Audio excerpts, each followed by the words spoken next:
Hello and welcome to the Blue Monday podcast. Now in our fifth season, looking into the exciting happenings of Ipswich Town Football Club. I am Richard Woodward and you are tuned into the midweek show, available every week on video and audio for a sometimes irreverent but always informative hour or more of football conversation. So make your Monday a Blue Monday. And joining me tonight, the Frankie and Benny of the Blue Monday podcast, Benjamin Bloom and Joe Fairs. I'll start with Joe. Frankie then, Joe, yeah. We'll figure out who's who. We need to start with Joe because I think, Joe, is this your first appearance of 2020 so far? No, I was on after. I've definitely been on in 2020 with Mikey. Oh, fair dues. Maybe after the Wickham game. Possibly after Wickham. But let's talk about your shirt. For those of you watching in black and white, Joe's wearing the old green and claret shirt from the 95-96 season. Yeah, the first season down. Tell us Can we do about a game though, Rich? After three, can we all say the first player who comes into our head when we think of that shirt? Yeah. Okay. 3. One. Joining at home. 1, 2, 3. Paul Mason. Grant Mason. Grant Mason. So Paul Mason for Blackburn in the cup. Yeah, where Alan Brazil goes missing on the commentary.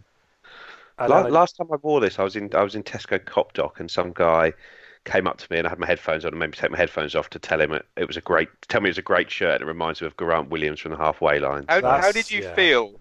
How did you feel when that happened, Joe? Was it a bit sinister, or did you enjoy the attention? I assumed I'd sort of like spilt some dinner down my jumper or something when he came to accost me, but afterwards I was quite pleased to have a conversation about Geraint Williams on a Tesco's on a Saturday morning. That's what you are. The club are doing some good of like these replica like oldie shirts, and I think the next one's going to be the black and white stripy one. But we're big fans. What's your view on that, then, you two, as collectors? Does that kind of sully your collection that people are kind of wearing, new versions of the old shirts? It's not the same though, when you is see it? people walking around with a fake Louis Vuitton handbag. Yeah. Or like we know what's Top Man or H&M do like a band T-shirt, so like they do an Iron Maiden T-shirt, and you're like, I don't want to get snobby about it, but yeah, name me one Iron Maiden song, hot girl wearing Iron Maiden shirt that she just picked up from. Name me 3 Iron Maiden songs in 10 seconds under great pressure from Ken Bruce. Oh wow! Number of the Beast, Bring Your Daughter to the Slaughter, Run to the Hills, Run for Your Life. There are some car radios exploding there. High C from Ben Bloom. I was going to say, it's like, to answer your question, it's like when you went on holiday to like Spain or Portugal when you were a kid, and they would sell Barcelona shirts, knockoff Barcelona shirts. To me, it's like that. I mean, they look good. We're going to get the red and black one. I'm going to get. I don't know why. Yeah, I'm going to get that one as well. I thought that was never for sale. That one. So. And that's why I'm going to get it. But otherwise, I've done quite well out of eBay or some, ruthless football kit sellers have been doing quite a lot of me. But big fan of the claret and what would you describe that green? I don't even know what kind of. It's like bluey green, isn't it? I wouldn't even say it's green. It's more of a maroon than a claret as well. The arm. Maroon 5 and some gold piping. There we go. Yeah. But I think the copper shirts are good. And like I say, I was in Amsterdam, and there's the copper. Their main shop is in Amsterdam, and I was in there, and they had all the Ipswich shirts for sale in Amsterdam. But annoyingly, when I was in the shop, somebody was buying the Norwich 92-93 shirt. Oh, that's vulgar. Great team, but terrible was shirt. Buying that when I was in there in Amsterdam. Some Dutch guy. He just said he liked the shirt. And I was just like, oh, get out. You disgust me. Get out. Get out. So the Frankie and Benny stuff, we'll come back to Oxford in a minute. That will become clear later on. Or if you haven't watched Ben's match experience video, I'd highly recommend that. Let's do some news, guys, before we talk about the kind of pandemonium last night. I'm not doing anything until you introduce me. I've kind of introduced you as the Frankie of the podcast. Ben Bloom's here. Hello, Ben. Hi. What do you want me to? What? You've got a nice polka dot situation going on there. Do you want to show us your mug? Yeah, I've got my girlfriend's called Shaylee. This has got an S on. Richard decided it was the sex mug, but S for sex. We're going to get told the people who say when we're too bantery, they're going to say we're too bantery, Rich, and then the people who say we're too serious. Yeah, well, there you go. Yeah. We've given you 3 minutes of bants, hashtag epic bants, and that'll end now. Sensible No more. We're going to talk about boring stuff like Bantosaurus Rex. Bantosaurus Rex. The Archbishop of Banterbury over here is going to fry some stuff in the old banter walk, and then we'll crack on. Oh, no. No, I'm not. No, we'll kill that straight away. That chat is gone.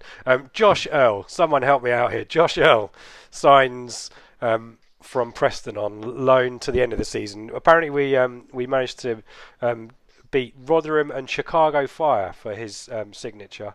That's kind of like a Football Manager kind of transfer tussle, isn't it? That one, Chicago Fire getting involved. I need to check my agenda, guys. Didn't all get an agenda. That's a Ben question. Ben, tell us about Josh Earl. Have you? I assume he's not really featured a huge amount for Preston before, but they quite like him, don't they?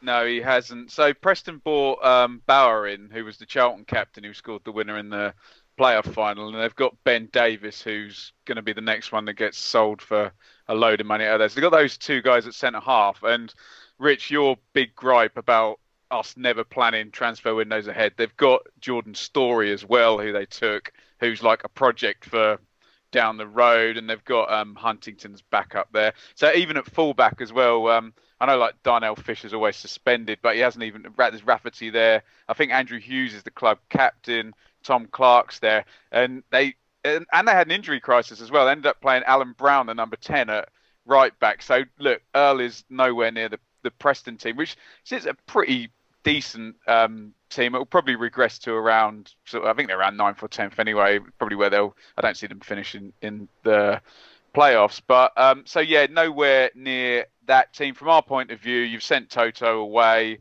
I just had a look down our options, and Earl then becomes a third dedicated centre-back if you are going to play a three at the back. I'm sure Kenlock could do one side, Donasian could do one, and Dave said Skews could. So you have got sort of 6 options, but this would be your third actual specialist centre-back. It's League One. He's really tall. Lambert's spoken about left-footed centre-halves, and I'd be interested what you guys think of whether we might see a really nicely balanced back three at some point with Earl on the left. Wolfenden actually gets to go on the right of the three, and either Chambers or Wilson in the Warnock head it, kick it position in the middle. But I think it's a good signing, Rich, and I think I don't know what you guys think. I think he'll get some minutes, won't he? I think he'll be used given how the season's gone so far. Yeah, Joe, you quite like the idea of the left-footed central defender playing there rather than the moment as 3 righties, isn't it? I think. Yeah, it is, and with Enciala it was 4, and I don't know if Enciala is either-footed at the moment. Oh, oh my God! 3 out of 10. Judging by how he's played, but he's note the time Joe Fairs has just ended Enciala. It's done. He's on strings. Well, he needed rattled. He needed to get out of here, Toto, because it just wasn't working for him. It sounds like he's had an inauspicious start at Bolton, judging from the Lion of Vienna report of him in yesterday's game. They're good, Joe. I'm aware of them, yeah. Yeah, so he needed to go, and when you're getting rid of it, the chance to bring in a left footer is an appealing option. So I can see why he did it. I think Corian Darboe was expected to kick on a lot more than he has done both at the back end of last year and at the start of this season, and he just hasn't. So that balance Earl could bring is important. I think he played a lot for Preston at the start of last season. I think he got a good sort of 15, 20 games over at the start of last season or the season before when he was young. So there, but I say he's a big unit. I don't think he'd ever let them down, but he's probably a little bit raw still. And could possibly play left back if needed at a push as well. Our friends from the Finney and the Preston North End podcast and like him a lot. So one to keep out for and certainly a good bit of business there. Let's keep talking about central defenders, Joe. Some interesting quotes after the match last night from Lambert around Wolfenden. This had transfer hoo-ha with Sheffield United, where we keep hearing bits and pieces, but there's some quotes now. We talked about him on the flagship, and it'd be interesting to get your views on valuations as well. But there's this 3 million figure that's been quoted now. The quotes from Lambert, and I'm not going to do the voice. There's absolutely no chance whatsoever that he'd leave. Put another 3 in front of that 3. then I might think, yeah, 3 million doesn't even buy you a flake anymore. There's absolutely no chance whatsoever that would happen. He's getting down with the real people. He knows the cost of a flake, Joe.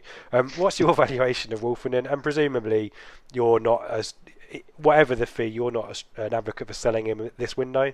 No, but if Sheffield United were to offer 33 million, I probably would reluctantly agree that he has to go. But no, I think it'd be a big mistake to sell him because he's such an important player for us. The way we've, sorry, excuse me, it looks like we're going to go free at the back and we're going to try and play out the back, and that's 3 games in a row now, 4 including the cup game where we've gone free at the back. And if we're going to play that, we can't afford to lose a player of his quality because he is the one that gets that formation sort of ticking from the back. So it's going to take a silly offer to get him out of the club, which is, I say, if a silly offer comes in, that's one thing. From what I've heard, Sheffield United inquired at the weekend, and Marcus Evans basically said, "No way, it's not happening." So that they've basically been told, "Come back with a ridiculous offer, or don't even bother." And hopefully that'll be the end of it for this window. Oh, good stuff. And Richard, just quickly on that, I think Lambert played that one quite well, positioning himself right in between Marcus Evans and the fans by saying, "Oh, no, he's not going without my say-so." And I think the quote was, "We can't have players leaving here for the amounts they have done previously." So now he's put himself in a position where if that is done, he can say, "Well, that was over my head." So I think the powers Lambert, that be. psychologist, we sold badly, didn't we, in the summer under Paul Hurst? We sold badly. Adam Webster, Martin Waghorn, Joe Garner. We got next to nothing for those players in real terms when it came to replacing them. And Joe Knudsen as well, running the deal down. Should have got money for him as well. Yeah. And Bart's now going to go for bugger all as well. Sorry, Karen. No, that was it. That's good. I was going to say some lessons being learned there. This is how I'm going to spin this agenda. This is good. Talking about learning lessons, I wonder after the last few months whether we've learned our lessons about letting games, letting international breaks play through, because we have another 3-game week, guys, coming up. Ben, we've talked about this before. Fleetwood's now moved to Tuesday, 3rd of March. So we now have a 3-game week, which is Blackpool, Fleetwood at home, and Coventry. Which is quite a chunky run. You've talked already about these. We might have had another situation with another game against another top 6 kind of team last night had things maybe gone a little bit worse. But another tough kind of run of fixtures coming up. Yeah, I mean, I just you said you were going to ask me about this, so I just had a look before we came on. Assuming the Tranmere game does go ahead, and I mean, we've got this free week with the Bury game, but I don't know whether they could even scheme that. You wouldn't want Tranmere to go in the middle of a 3-game week. But so you have Tranmere, then you have this massive 3-game week of Lincoln, Rotherham, Peterborough, which, you know, I always talk about the 6 points from the 3-game week, but you don't want to give up a defeat to Rotherham and them to have 6 points on you during the season as a challenge. So you've got another one, Sunderland, Wimbledon, Burton, then Oxford. Then you've now got this new one. Okay, if you are playing a 3-game week, other than the 3 games being at home, to have the second 2 at home is what you'd want. So you've now got Blackpool, Fleetwood, Cov, then Bristol Rovers, then Pompey, then that absolutely vital week off with 6 games to go. That's fallen fairly nicely with the Bury issue. Then you get Easter, which isn't quite a 3-game week, but the first 2 are at home. It's Southend, Bolton, Shrewsbury, Rochdale, Donny and MK to finish. But the one thing I did notice, Richard, this is incredible. 9 of the last 13 games, 9 out of 13, I'm going to say that a third time, 9 out of the last 13 games are at home. That's incredible. Yeah. We're bemoaning a lack of home games during October, November, so it's nice to see they've been caught up. And but I'm trying to think if the home form is good, Rich, if you take 20 points from those 9 games, you are, you know, and you're up, basically. The point I wanted to make, though, guys, is after Wimbledon away, which is February the 11th, it's a downhill stretch with 9 out of 13 games home. I cannot fathom how that's happened. I know the Bury thing is one, and obviously other home games being thrown in there, but God, he's saying we'll be on easy street after that Wimbledon away game. But come on. Who else is going to have a run that nice of not travelling? Well, there's not many difficult teams in there. We were talking about in the car on the way up there last night. that 9 or 13. Someone picked that up the other day, and it's just an incredible run. And like I say, if we can play as we did in the home game against Accrington, and as we look, the form seems to have turned. No one's going to want to come to Portman Road. We've got to make sure we play with that high tempo. The crowd will be there. There'll be a big crowd pushing us through to promotion, and that should see us over the line. If we can be within a point or two of the top two at the start of that run, then. Well, and as Rich says, once you've done the Lincoln, Rotherham, Peterborough big week, there isn't too much. Sunderland away is hard. Blackpool away, Coventry at home. Pompey away is the week before the cancelled Bury game, and then that last 6: Southend home, Bolton home, Shrewsbury away, Rochdale home. So come on, Southend, Bolton, and Rochdale within 4 games at home. Donny away. Okay, that's not a good place to go if you're. That could be a massive game. That's not what you want, because oftentimes it is that penultimate weekend of the season where people lose it, don't they? There's a silly result there, isn't there? Yeah. Yeah, and then MK at home. But yeah, I know that 3-game weeks are 3-game weeks and they're tricky, but that fixture list, once you get past the horrible Lincoln, Rotherham, Peterborough week, which is on us soon enough, is not terrible. Dropping like a stone anyway. Yeah, true. So and Madison will have been gone by then, and we've got nothing to fear. Well, there you go. There you go, listeners, with optimism finally abounds. 9 out of 13. 9 out of 13. Jesus. Hashtag 9 out of 13. Let's end the news. The Peterborough chairman, sorry, Rich, the Peterborough chairman will not be happy about that, will he? Oh, there's a complaint to the EFL coming up right away on that one. Who's in charge of the computer? Sean Harvey. Let's end the news, Joe. I want to get your thoughts on this one particularly. Brett McGavin and Aaron Drinan are on trial at Ayr, isn't it? Rather than we don't know what for. Presumably a loan, I guess. Yeah, it will be for a loan spell. Like, McGavin's impressed in his sort of games in the first team here, and his contract is up in the summer. But I'd be amazed if he wasn't to get a new contract the way he has played when he's had the opportunities. And that includes in FA Cup games, not just the EFL Trophy. And Aaron Drinan still has another year left on his deal, so I imagine it will be for a double loan spell up there. Poor old Drinan, who's gone from sort of Sweden to Scotland. I imagine it's a bit of a change. Where next? Yeah. And there's a lot of people kind of hoping that Drinan's going to suddenly click and. Can someone help me out? I'm not trying to quickly search. Ayr United, I assume they're not SBL. They're third in the Scottish Championship, so the second tier. So probably a level sort of comparable level that to Jack Ross was playing at, but I don't know. I don't know what the standard is there, but I can't imagine it's particularly high. No, well, it didn't do much for Tristan Nydam, did it? And he was in the SPL, I think. So, yeah. We'll keep an eye on that one. An interesting one. Does anyone know how is Tristan Nydam? He can't be far off. I'd imagine he'll be probably stepping up his recovery about now. Was it 9 months that it was supposed to be, that injury? I'm trying to remember. Back it was Notts County, wasn't it? He could be our first choice left wing back by now. I think we saw that at Notts County, didn't we? But poor guy. Yeah.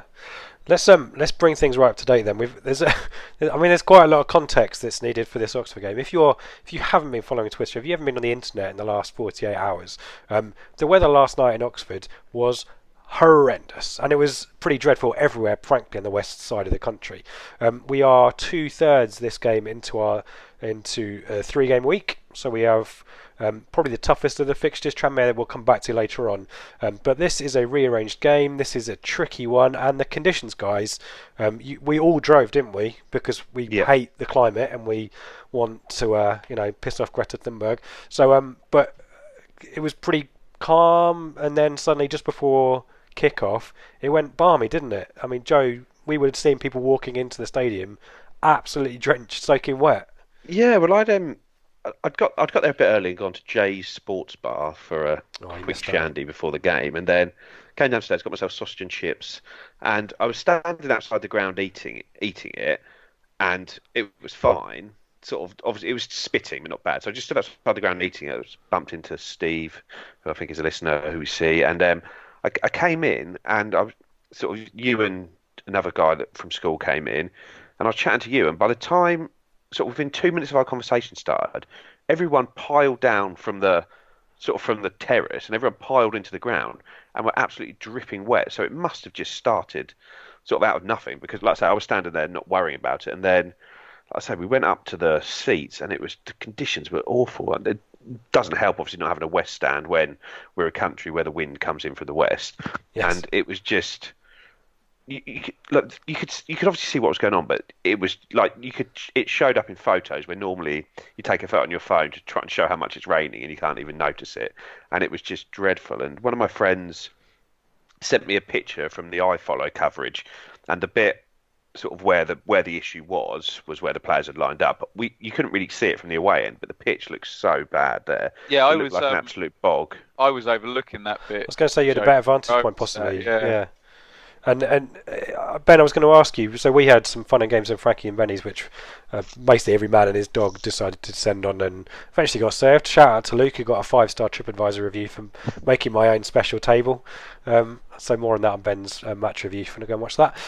But the pitch, when I walked out there, you could certainly see down the sides of the pitch. From your perspective, Ben, could you see these puddles in the centre of the pitch around the centre circle starting to form? Or was that quite a rapid thing once the game had started? I was more worried about the wind to begin with, like Joe said, with the open end. But look, we've all been to football in bad weather, and players are very good at playing in bad weather. But and it reminded me of the Wigan home game last year, where this was the type of weather when you kind of look at it and you think, right, toss a coin here. Both teams should change their tactics now. It's like, get through it without doing anything ridiculous. Just, that everyone saw that goal kick go up after 5 minutes and just balloon up in the air. Yeah. But we're not just British people talking about the weather, because tactically this probably informed what both teams were going to do in the game. Yeah, let's talk about the lineups first and foremost. Again, we talked on the pod about the view that it's starting to look a little bit more consistent, and certainly the preference that I had was 1 or 2 changes, and we got that, and it was an enforced change, sadly. It's Caden Jackson who misses out through injury. We don't know the extent of that, but it sounds like it's not too bad, but clearly enough for him to miss out completely. I think it sounds like it's his hamstring, but it was almost precautionary that it's getting up to a position where it may tear, so let's hope it's give him a rest to try and let him recover eventually. It was one where it's a sort of, you'll get to a stage where you need to give it a rest, and giving it a rest, which is obviously the right thing to do. And worth noting that new signing Josh Ellis on the bench. Joe, your thoughts on whether this was the fixture to kind of keep this consistent team that's now been featured at Wickham and Accrington, or whether you were anticipating a little bit more rotation here? I wanted to keep a similar team. The only change I thought might happen, I wondered whether Emir Hughes would have another start in his legs after playing on Saturday. So I was half expecting, if there was one change, it to be maybe Cole Skewson for Emir Hughes.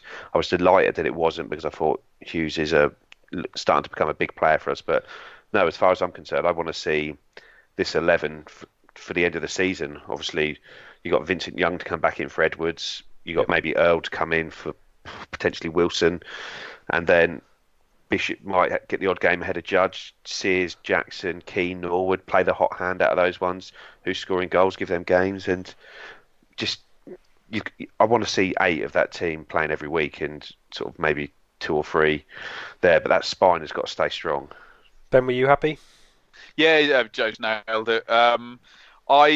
I was happy. It's just a bit of a shame that, okay, it's great, keep the same system, keep the same players. It's just a shame that it was the type of weather and the type of conditions where pattern of play was not going to be a thing, was it? It was going to be don't make any mistakes. So it's good to build up some kind of understanding. But I totally echo the point about Hughes, and he played all 90 as it turns out. So yeah, great. Yep. Oxford's it's a 4-3-3. I'll quickly go through this team. I think it's more of there's a sitter in there in the middle 3, but it's Eastwood in goal.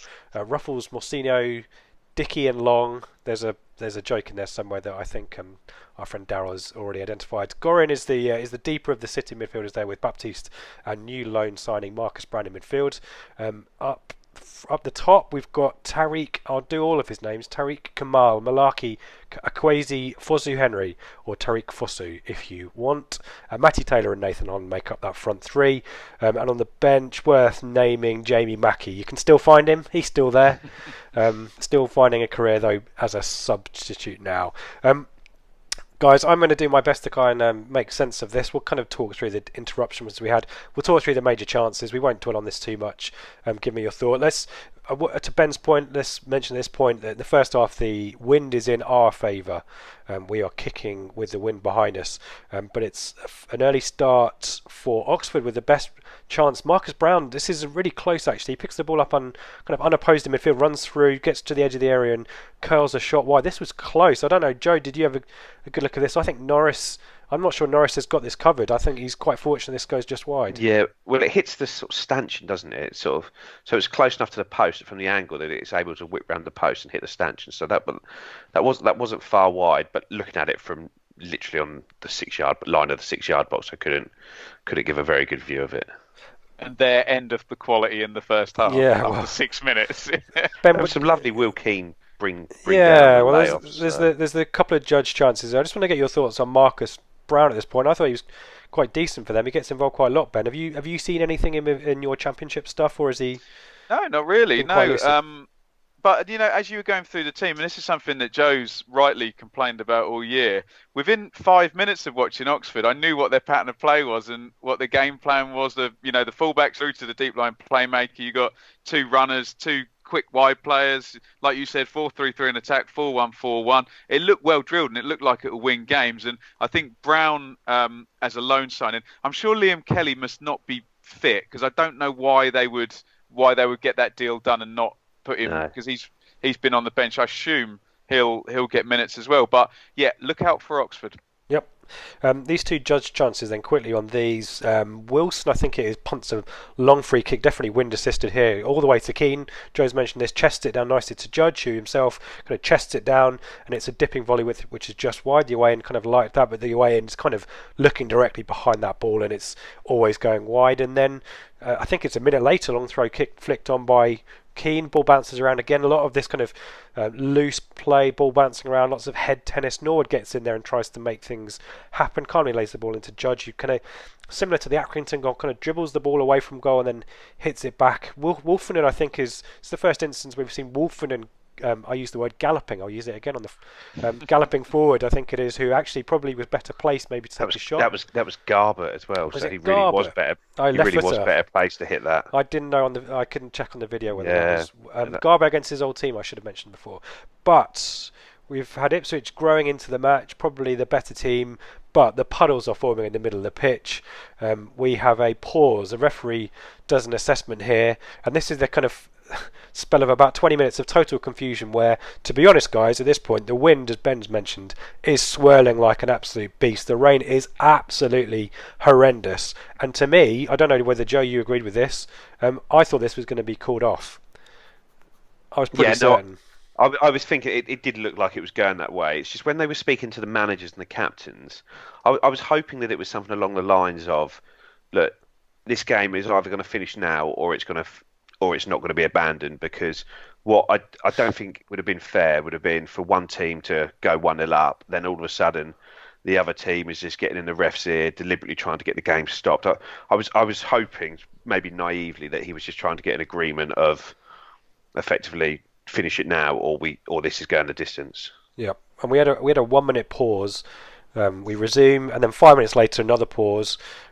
We get more kind of discussions, and then we get the notice that there's going to be a 5-minute break for the ground staff to try and tend to the pitch. The rain's lighting down a little bit. That's the point where the weather gets better, isn't it? Yeah, it starts to go on. Go on, Ben. What you wouldn't have seen from the away stand probably, someone walks down the touchline with a live mobile phone and feeds some bit of information to the fourth official, like the weather forecast or something. What do we do? What do we do? And it had obviously been, look, get them off, buy yourself some time. It was that classic thing where the managers didn't want to stop, the fans didn't want to stop, but the poor old ref is going to lose his job and is living if he doesn't follow the rule book. And can I just quickly add, Rich, as well, something that Harry said all last season is how we were never savvy. I was quite impressed with, we were talking about playing the conditions, and they didn't mess around with it at the back. Oxford was still trying to play round and through the wingers, and it was the chances you mentioned were, look, get Judge into space. It was off Keane's chest and get Norwood, and we'll more of this later, get Norwood spinning and on the run, and the wind's going in your direction. It was just don't make mistakes and put pressure on the Oxford centre halves with a direct passing. Thought we played the conditions really well, and Lambert should take credit because you assume they were told to do so. Yeah, and there was a few offsides clearly, and sometimes I think Norris maybe kicked a few all the way through. Your thoughts on Oxford's keeper? He went long. Norris did the second half, and I think the conditions were slightly more favourable, but they persisted with the long kicks up the pitch. Do you think they were maybe a savvy on the conditions, kind of the other side of the equation? They had a nice little spell at the start of the second half, and then it did just regress into take a point, as Dave would say. No one make a mistake, because you're just waiting for set play, and but I thought they did quite honourably try and get it. They had Holland and Fosu down the sides, and we had two up front and a number 10 swarming and played long, and I'm all for it in those conditions. It seemed a sensible thing to do. Yeah, let's just try and finish off all of this well, it's not pandemonium. I think it's organised a little bit. Joe, I'm going to get your conspiracy theory where there's some shithousery going on here from Oxford. The ground staff attend to the pitch, and as we said, the conditions are starting to improve. We stay out for quite a while in the rain. We are actually playing passes to each other and warming up, actually in the area where the ground staff are trying to improve the pitch, which I didn't find particularly clever. But Oxford go in, and my mate Chris next to me was suggesting that Oxford went in and got a whole new change of kit, probably warmed up.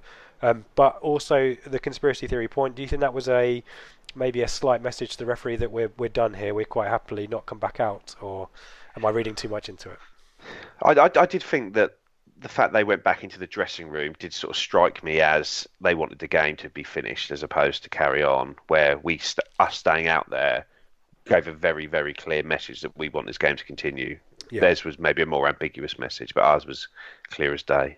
And the 1,300 Ipswich Town fans were also making their opinions known. But we start some 20-odd minutes later with 80 minutes left of...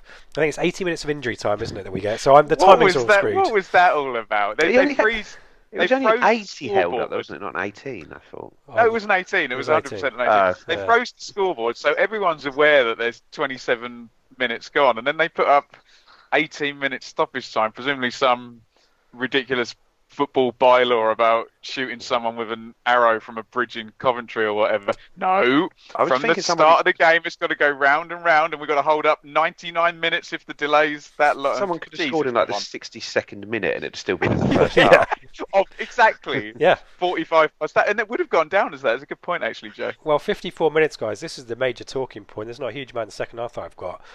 Is that 54 minutes in the first half or the second? 54 minutes in the first half, Joe. This is 50. Okay. This is 45 plus 9. It's Chambers, I think, with a long punt forward. Again, Ben's point, we're playing the conditions here, and Norwood does fantastically well here. Twice, I think it is that he beats. I think it's Messinio for gets the wrong side of him. And who wants to take this? Ben, do you want to give us your view from your vantage point here? How many times was this a foul?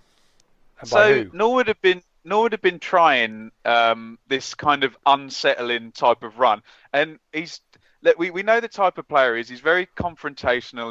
He's I mean, the term shithouse would probably be appropriate for James Norwood, wouldn't it? And he's trying to unsettle the defender as the ball's in the air, and he sort of smells blood. He's like, right, this ball's in the air, and he tried it 2 or 3 times, and he kind of barges his way in front of Messinio, and as Paul Lambert said, a foul did not get given there. And then he's kind of goal side, and the ball's floating in the air, and everyone's sprinting through, and he gets into the box. So he's done well to get himself there, but as always with Norwood, and similar to Joe Garner, right on the edges of the arms everywhere when he's running, and and then he kind of holds the ball up. Messinio gets goal side, but he's got his arm around him, so of course Norwood falls backwards with the arm, doesn't he? I don't know. I think Dave would say seen them given. Joe? It's a foul for me. Defender gets himself in a bad position, and rather than sort of realise he's in a bad position, he keeps trying to get the ball from the wrong side of him and drags him down. I thought both their centre backs were really army and handy last night, and were just pulling and tugging, and I don't know. Like I say, if you're a defender and you're on the wrong side, sometimes you just have to realise you can't get the ball from there, and you've just got to try and hold it up. And for me, he was just dragging him down, and there's no way nothing could have been given there. If the ref had given a foul the other way, I think it'd have been more acceptable, even though it'd have been even more wrong. Yeah. But to Richard's point that he made on the last show, there is something. It's not necessarily pace with Norwood, because obviously Jackson and Sears are way quicker. But this directness and decisiveness of his running in behind really it's a good weapon, and it can turn a kind of nothing straight ball by James Wilson down the pitch, or whoever's playing it, into something quite dangerous. So I think you're right about what you said on the last pod, Rich, about Norwood's running power actually being quite a good asset there. Yeah, and again, as we've said, the conditions here are favourable, and there was a few instances in the second half where we fall into the same trap of letting the ball bounce rather than attacking it. Again, difficult because the ball holds up. I think everyone in the away end was pretty clearly with blue tinted spectacles that was a foul, and the referee and Paul Lambert have kind of suggested afterwards that in hindsight it should have been given, but nevertheless it was not. And that's all the action I've got. I've got a few bits and pieces of second half stuff. We can rattle through this because we've got a kind of question on what this game means.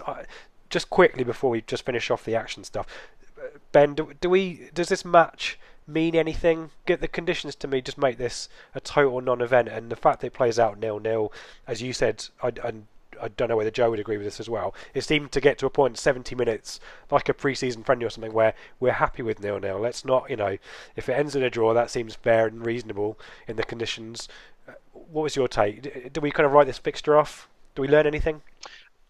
I do think we learned something, because that's a game that a flaky, mentally weak team would lose. And I thought we actually showed kind of quite a lot of spirit to get through a horrible challenge that, if just one person doesn't concentrate, not saying calling him out, but if, say, Gwion Edwards loses a guy on a corner in the 85th minute, you lose the game. And I thought there was some kind of tactical savviness in respect of playing the conditions well, and I thought they were mentally very strong. But as context is all. If you beat Tranmere, it's a brilliant point. If you lose, then the opposite. So I don't think it's a complete write off. I think there are positives, and as Joe said about the 90 minutes out of Hughes and Downs again as well, and Judge from minutes 19 to 27 was really good as well. Yep, Joe, anything? Yeah, I think it's one of those games where if there's any negatives, you almost have to write those off with the conditions. Like you're saying, if someone loses their man, you can sort of see, you could blame it on the conditions. But I think any positives you can really take from this, and there were positives. It was a battle out there, and we really battled hard for that point, and we were good value for it. We could have nicked it. We didn't really create anything. I think we kept trying to score the perfect goal, where sometimes you just need to swing the ball in the box, where they ended up being like 3 or 4 passes and you lose it, and try and tee up a perfect shot. Judge had the right idea in the first half, just hitting him early and trying to test the keeper. And I think had we done that a little bit more, we might have been a little bit more successful. But no, and even back to the point at the start Ben made about sort of patterns of play and things, I even felt there was a few little sort of partnerships developing. I thought Alan Judge and Gwion Edwards linked up well on the right-hand side, especially in the second half. Yeah, Keane Downs, as well. Downs and Hughes were really clever in when one was going forward, the other one was dropping back in and taking up really good positions defensively. And Chambers, Edwards, and Judge were having a little link up as well. And there was definitely some real positives to take. And ultimately, Oxford I know they lost at the weekend, but they have been the best team in the league for 3 or 4 months. And I think anyone would have taken a point there. It's fairly clear to the eye test that they're a good team, Joe, isn't it? Yeah, you can tell that they know what they're doing. They've got a set style of play, and they look like they've got goals in them while being relatively solid at the back. So, and I think up until the Rotherham game, they hadn't conceded a goal at home since August. So that's one game in 4 months that they've conceded in at home. And admittedly, it was only a 0-0, but I think that's a good result. I think that'll be one we look back on as a decent result. Yeah, we'll come on to the combos and the questions definitely. Just the 3 bits of stuff that I wanted to mention in the second half. There's a couple of really good chances here. Foster, I thought was really good for them. I think he figured out Chambers quite quickly. It's a drop of the shoulder or a step over here, and this is a shot that looks probably from one side of the ground like it's going in, but fortunately it's the side netting. Chambers and Foster was quite a tricky partnership there, and I think they swapped sides quite a bit as well. Edwards got his like his usual booking on 62 minutes. 68 we get some minutes for Sears. Again, if you're looking for positives, that's almost sort of 20 minutes for Freddie Sears, who ran well and tried hard and got a few eyes and openings here and there, but nothing too much, nothing clear cut. And then the last chance really of note, 76, is Brown again doing well in the area, finds the ball to Ruffles, who kind of slashes across the ball, hits a shot that's kind of mid-height that Norris gets down well to save, and the ball avoids Taylor, who's running in, and Edwards get it clear from Fosu, and that's it. 5 minutes of added time, but nothing really much, and everyone kind of settles down. A few long throws, a few set pieces from Oxford, but that is it, and we can get on the road eventually and get out after half an hour sitting in the car park. I don't know how long you waited, Ben. I did a video, It was a bit of a toil getting out, Joe, wasn't it? It wasn't as bad. It was almost worse than Wickham. I'm trying to think. Yeah. I got out quite easily at Wickham, so I can't really judge that one. But it was a good 45 minutes in the car park. I think the problem is we were in the back car park, so the whole of the front car park had to go before. Because it took 45 minutes to get out, and I reckon the first 40 minutes I didn't move an inch in 40 minutes, and then all of a sudden once it started moving, it was okay. But yeah, it was another not nice drive home. League One experience that maybe I'm not super keen to repeat. Should we? I just quickly, Emma Hughes. I don't know whether you guys agree with this or not. There's a point in the second half for me, maybe about 55 minutes, 60 minutes, where he looked a little bit out of puff, and then suddenly, from sort of 5-10 minutes later, he was really energetic. He was really good at actually doing the dirty stuff last night that we kind of attribute to Cole Scouse. I thought he was getting his body in the way, he was blocking, he was winning the ball, he was moving it onwards and trying to make stuff happen. I thought it was probably not as an attacking kind of performance from Hughes, but actually a hard-working central midfield performance. I was quite pleased with that. I don't know whether anyone else has a views on Emma Hughes, and also whether we're likely to see him again if we play on Saturday, or whether this 3-game week is a bit too much of an ask for him. Who wants to take that one, Joe? Well, he's been really good the last 2 games, I think. He's really sort of started to show the sort of form which you'd expect of him, because I had been getting concerned recently because he looked like he'd started the season quite brightly, played a couple of games, and then sort of just seemed to not really be progressing. And he's saying, "I'm fit, I'm ready to go. As far as I'm concerned, I'm fully fit." And I'm thinking, well, I'm not seeing enough out of you yet. But these last 2 games, and Wickham to an extent, which was a real battle in the midfield, he really stood up to be counted in that game. And so the game on Saturday may be a bridge too far, but purely probably because of how heavy the pitch was last night, and how heavy the pitch will be if the game even goes ahead on Saturday, because that is an estate, and playing games on those sort of pitches are draining. Yep.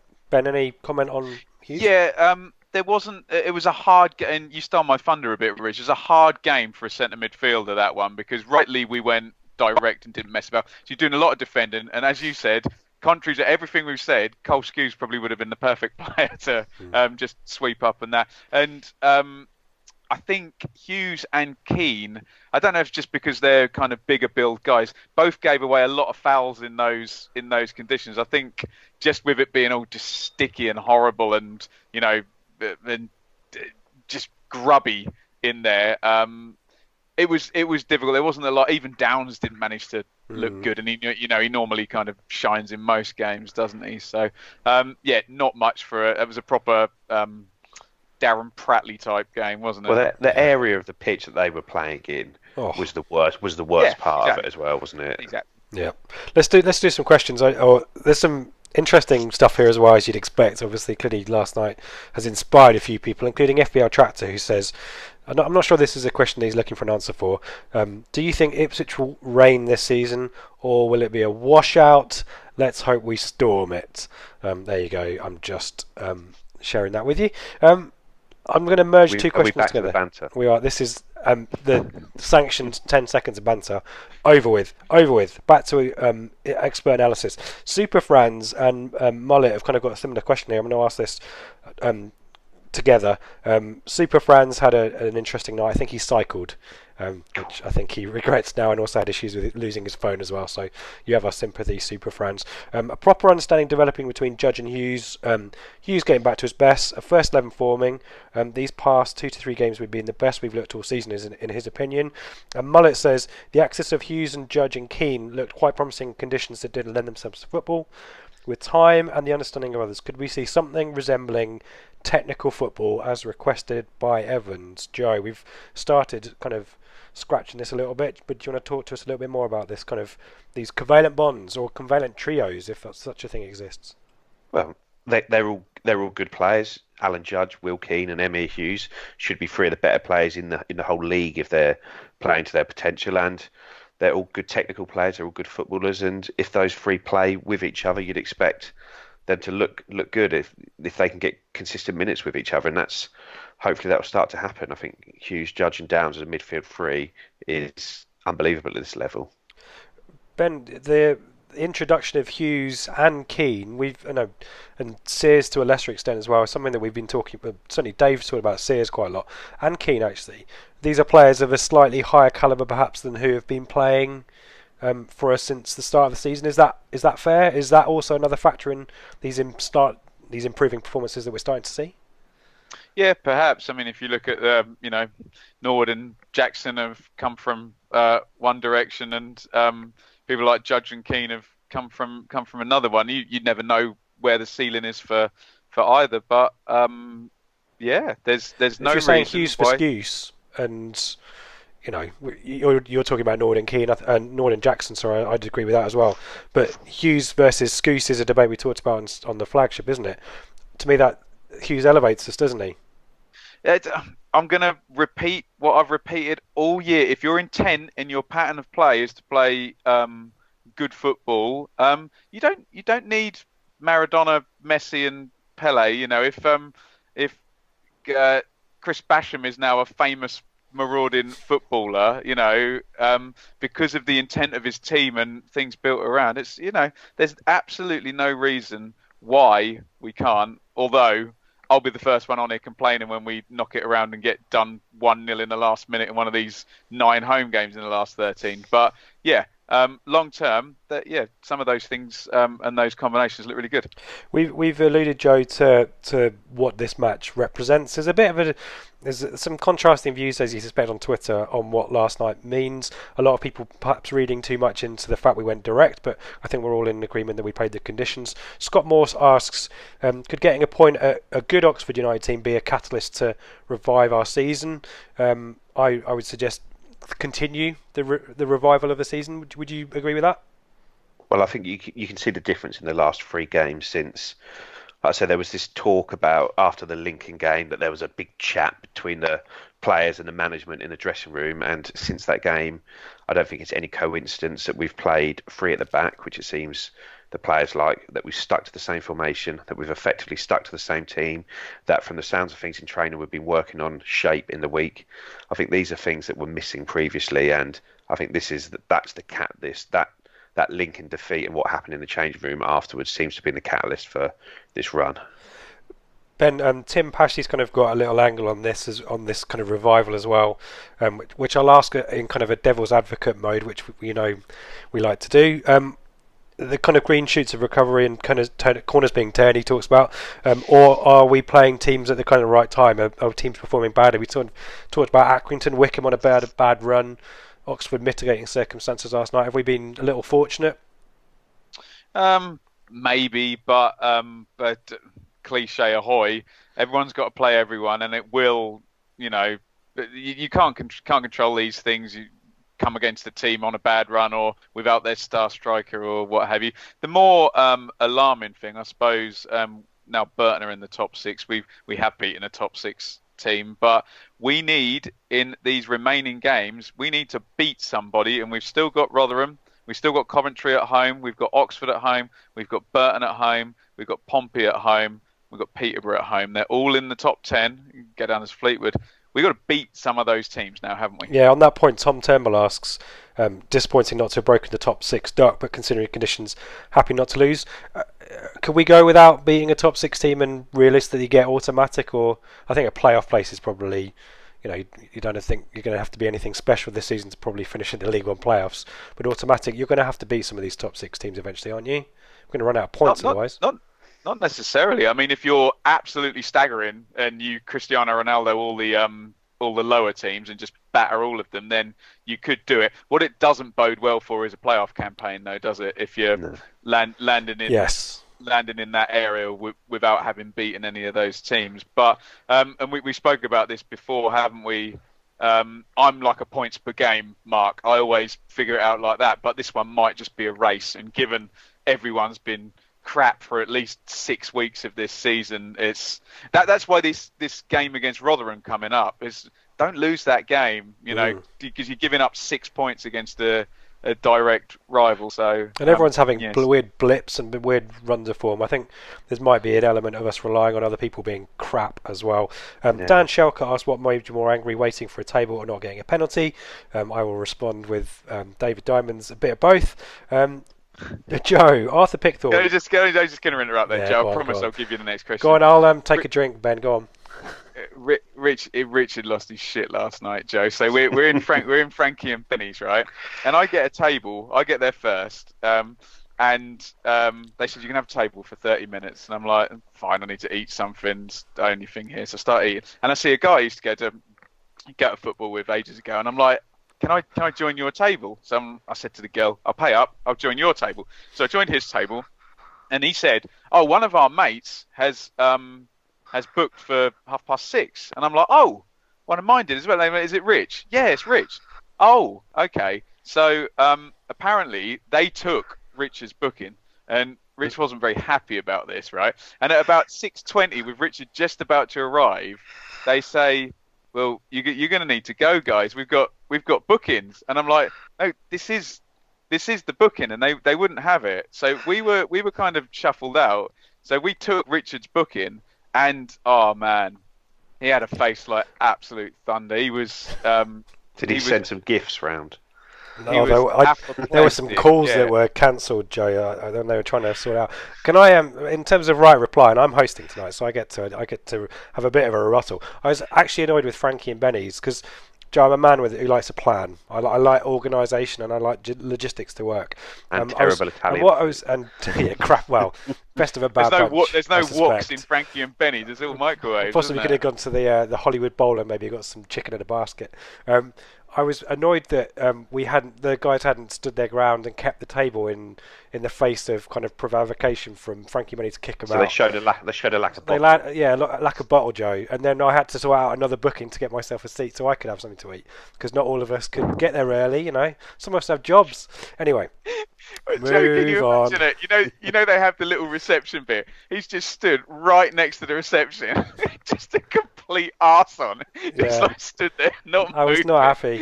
He did get a 5-star TripAdvisor review out of me though, and he made me a mine table, Joe. Dear. So if anything, the angriness paid off. Customer service. Dear. That's all I'm after. But in answer to Daniel's question, Richard was way more unhappy about his table than the penalty. Yeah. Yes. Someone got me a beer though. So, Arthur Pickthorne, guys. Let's talk about Arthur's question. Come on. Who could you see Teddy Bishop replacing in this team? Is he competing with Hughes or Judge? He likes the idea of him alongside Flynn Downs.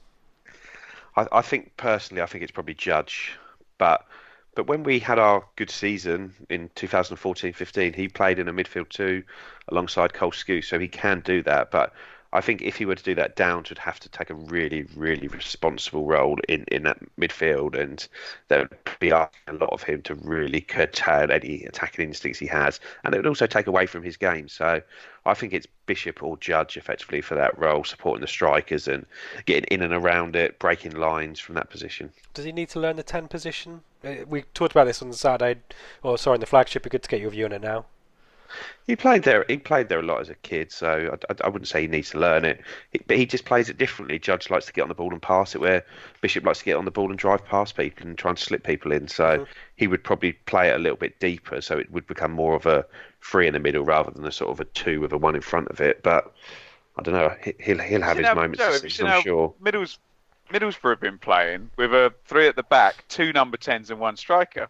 Almost like the old Christmas tree foundation. Yeah, Keane but there's 3 at the back. Do you know what I mean? But Keane with Judge and Bishop off. That'd be amusing, wouldn't it? Can I just quickly say, Chris Wilder, who gets mentioned a lot in the last couple of podcasts, played Kieran Dowell at left wing back from the number 10 position. So I'm starting the Ted Bishop at right wing back, all out attack. Who knows? It's a shame we haven't got any cup games, because I suspect he's only going to get sub minutes, isn't he, for the rest of the season, Joe? Or is he might get maybe a rotation start, perhaps? Yeah, in these 3 game weeks. Can I just say that with sarcasm as well before someone tweets me? No, I'm gonna clip that and in revenge for Frankie Mennies. Adam Williams, Ben. We talked a little about this, but it's a good angle on the penalty stuff, and I think we've talked about this as well about Norwood. Does Norwood waste too much time looking for fouls from aerial challenges rather than trusting his own ability to outmuscle opposition centre backs? And I think, is there something about the referees as well? Don't want to give him a decision? Does Norwood need to be a little less cute and a little bit less feisty? I don't know, because we've never seen him not be like that. But I don't know. I think I'm going to. Joe was nodding. I think I'm going to disagree with Joe. This is game, isn't it? Confrontational, wind everyone up. Look, if he can score goals without doing that, then of course. But would you lose the edge off his game if he really thrives on that? Saying hi to the centre half in the first minute and saying, I'm going to get in your head and I'm going to score a goal today and it's going to be your fault. I think he thrives off that. So who knows? We should just quickly shout out Adam, who works for the BBC, who on a BBC match review wrote Kiefer Roberto Francisco Moore as a dog whistle just for us. So well done, Adam. And all you taxpayers, that's where your money's going. That's where your licence fee goes. Joe, do you have anything to add on the Norwood debate before we move away from that? I just find him a little bit frustrated. I don't mind him having the battle, but I think too often he ends up costing us when he's doing it by putting a stupid foul in when we're putting a bit of pressure on them, and he doesn't manage the game situation as well as he should do at times. I don't have an issue with him playing the way he does and playing on the edge, and I think he could have even had 2 penalties yesterday, because I think the one in the second half, he stands his ground on the edge of the box and the defender just bundles him over to win the header. I don't see anywhere else on the pitch that would be a foul, but the ref doesn't give it. Yeah, and as soon as he gets the yellow card, which sometimes is quite early, he does lose that fighty edge of the game because he has to naturally curtail it. So, yeah, maybe there's something in there, but I don't think he's going to change at this point in his career. That's it on the questions. Thank you to those who asked questions. Thank you. Apologies for those we couldn't read out. There's plenty on stuff on there, obviously stuff we've talked about as well, but please send them in so we have something to debate and discuss and disagree about, which is always interesting. There were 2 other matches last night. Burton, we mentioned them, a 1-0 win over MK Dons. Lincoln were the team who put NCR's Bolton to the sword 5-1. I think 3 goals were in the last 5 minutes or something crazy there, but not too much else to talk about apart from FA Cup ties. But as Ben has mentioned, more movement in the top 6 and more collapsing and concertinaing of teams up there. Burton, I don't know if this is the first appearance in the top 6 for them this season, apart from maybe before the opening day, but they are now on 39 points, which puts them a point ahead of Sunderland, who are in 7th, having played a game more. Rotherham still top, obviously, with Wickham second. We are 3rd outright on 42 points, with Coventry behind us on 41, but Coventry have this game in hand still. Oxford remain in the top 6 as well, 40 points, but it's still tight. Quickly, Rich, 5 wins in 6 for Burton, in really good form. Yeah, I just spotted those green blobs there as well. Yeah, good stuff from them. Donny on a good run of form as well. This is going to go down to the wire, isn't it? There'll be a few teams. It might close up to maybe 8 or 9 in March time, possibly. But this could go all the way, couldn't it, guys? This could be interesting. To be honest, I can't talk on behalf of every other club, but we're certainly capable of going on a run and winning 5 games out of 6, 6 games out of 7, and pulling away from the pack. So it probably will go down to the wire, but I don't see why. If we're sitting here on the 1st of April and we're 6 points clear, I'm not going to say that would massively surprise me. But look what it's done to Burton. It's rubbish though, isn't it? Top of the league has got 44 points off 25 games. Yeah. That is. There's no one's on 2 points. Yeah. Exactly, nowhere near even though, Rich. Yeah. Take a real streak to even get up to. It's like one of those. 2 points talking about the race, it's like one of those 10,000 metre races where they're going to finish about 40 seconds outside the world record, but it's all just about the pacemaker and the timing, and the Kenyans are at the front trying to slow people down because they know they've got fast finishes and stuff like that. Time to get your shoulders out. Yeah, we're just gonna bomb on now. Let's kick some heels. Tranmere, I haven't got to play your stats right, guys, I'm afraid, but I'm sure you won't be too upset because Joe always ruins it anyway because he's too good at it. Tranmere, as it stands, Tranmere is on. I reckon I could take Joe. We'll arrange. We'll get this configuration back, and I'll get some Frankie Benny's revenge. Tranmere. I'm calling him out. I'm calling out Fairs. Here we go. This is it. This is. Meet me in the fan zone. See you on the fan zone on Saturday. Tranmere. Martin Waghorn, fake Twitter account, or maybe an Ipswich fan who's just a huge fan of Martin Waghorn, has got a confirmation from the co-owner, I think it is from Tranmere, that they are doing all they can to make the game happen. Lambert wants it called off sooner rather than later to avoid everyone who's travelling up from Suffolk. So let's assume for now that it is on, guys, which is the information we have available to us. We've talked about the ideal 7 points from the 3-game week, Joe. We should be aiming for that. And are you looking for more? Are you expecting consistency or rotation, perhaps, for this one? Noting the pitch is going to be crap. I think there probably will end up being a couple of changes purely because there's just been that was such a heavy pitch, so it's going to be really difficult for the Hughes and possibly even Downs in the middle. I know you're not going to want to miss both of them, but that was going to be a struggle, and to go onto another pitch which is heavy from there, it's going to be a big struggle. So I'd imagine there may be a couple of changes, but I think Tranmere have just dropped into the bottom 3, so I can't say I'm in too much fear of them. Yeah, no one's Joe, given that Jackson's hurt and Keane is keen, is there any chance that Sears might start? Or is it too early? I don't see that it is. He played 65 minutes off the bench at Lincoln. He played a similar amount from the start against Exeter. He's played 20-odd minutes last night. So it's not like he's only come in for 10, 15-minute run-outs. He's had a decent chunk of minutes in the games he has played. Yeah, that substitution yesterday might be that, kind of to get him up to speed a little bit. Ben, your thoughts on whether the 3-5 we'd expect rotation and give a few players who are still getting up to speed a bit of a rest, but would you keep the 3-5-2, or do you Yes. Maybe Guinevere comes back out again on Saturday, who knows? But well, you try and figure which players could likely be rotated, and there's no sense in resting Wolfenden. He's fine. You could, as Joe said, take out, and it would likely be Wilson, wouldn't it, and put Earl in for a game if he's ready. But if Wilson's healthy, then keep that 3. Garbutt's not going anywhere, is he? The only thing that would shift Edwards is Kane Vincent-Young, but the way Lambert's been managing injuries, that would likely be a bench start first, wouldn't it? Joe makes a fair point about Downs and Hughes. I suppose Hughes would go first, given Downs just feels a bit more durable. But you've got Skews there waiting, haven't you? And I think Dodge starts. I think Norwood starts, and then it's maybe you give Keane a rest, and if Jackson's not around, is Sears ready? So it's starting, fingers crossed, to pick itself now and actually make some sense where you can have a logical conversation, hopefully like this, rather than no, we're going to play 4-2-3-1, which we haven't played for 7 weeks. The 4-4-2's back. Yeah, a double pivot of John. Oh no, I mentioned John Nolan as well, which would work in central midfield for the Hughes position. But Nolan would need Flynn Downs next to him.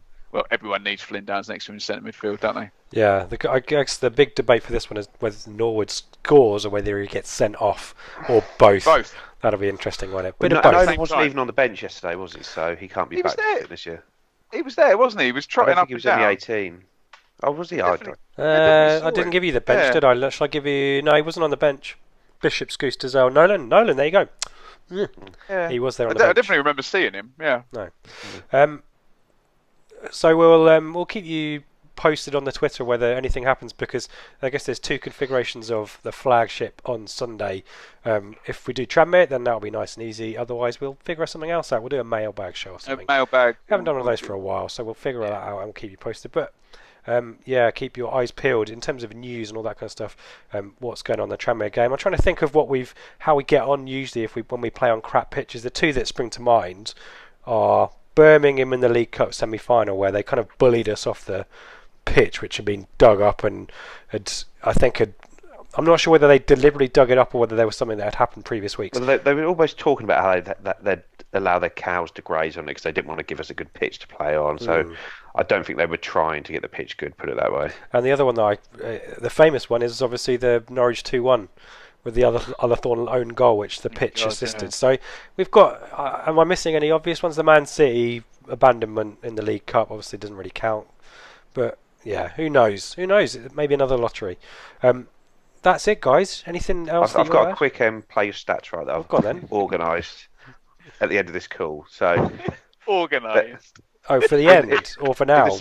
For now. All right. In the spirit of Frankie and Benny's, I've named. He's going to do the menu. The price. The price of the menu. I've got two $11.99 who played for Ipswich, and it's who can get the closest on appearances for them. Okay. They probably are two most appearanced Franks in history. So the first one is Frank Brogan, who played for us between 1964 and 1971. Dave, help me. How many appearances? 173. 300. Rich. 223 appearances. Oh, split the difference. Ben is 50 off, and you're 77. Yes. So Ben, that one. Maths. And 69 goals. I think part of the team that won the league under Bill McGarry in the to get us promoted before Robson. I think he was a really good player. From is what I've been France told. Dutch for Frank? Oh, it might be Francis. I don't know. But I haven't got him. When are we going to get onto the famous Franks, Joe? The other one is Frank Yallop. I was thinking 350. I knew you'd ask that. I think it's 350. I'm going to stick around the 300 mark. 349. It's 389. Yeah, oh! So it's 1-1. So the decider is going to be... I tried to shithouse him, Joe. It's more of a fun game to name Franks. Tyson, how many caps did he win for Holland? Oh, man. 73. Mullet's going to... This is like the hipster football question that we should know the answer to. I think it's a bit less, maybe. 50-odd, 55? Rich is the winner, but to be honest, you're both losers because it's only 14 caps. Oh, wow. You're not within enough standard deviation. The 1981 purists are going to be angry with sorry, us guys. That. Well, if I you wasn't even born. Come on. Well done, Joe. That was a good play your stats right to end on, and it's a nice segue to advertise that if those kind of stats are of your era, then you can do better. We'll send the link out for this. Then listen to the Naked Footy show this week, where our own David Diamond and GB will be talking about the Oxford game, and I'm sure reminiscing about Ipswich eras before any of us were born. So that'll be a good listen. We'll send you the link for that. You can find us on Twitter at Blue Monday ITFC. You can find us on Instagram at Blue Monday Pod Team, all one word. And you can find us on YouTube if you go searching for Blue Monday Podcast, hashtag ITFC. And obviously, if you look on our Twitter, all those links will be there. You can find me at Ipswich. Joe, where can we find you and your Academy account? At ITFC_Academy. And your personal And I'm personal at Joe Fairs. And Ben, what have you got happening? We've got a few videos out from last night, obviously the Oxford game. But you can find me at Frankie and Benny's by reception with a face like stealing tables, turning tables over, getting special treatment, Royal Rumbles. Yeah. Now, can I still have the plug, Rich? Yeah, but I can't promise that I won't clip it out. Okay, at Benjamin Bloom on Twitter, where I say a lot of really wise stuff all of the time. And YouTube as well. There's a lot of championship stuff, but obviously I did do the game last night, so you have to just go and watch Rich. He's really angry and he's just waiting for his food, so it's peak hanger, the bit where I managed to film him. I thought I did really well to disguise it, but obviously not. I had a beer though. It was still right.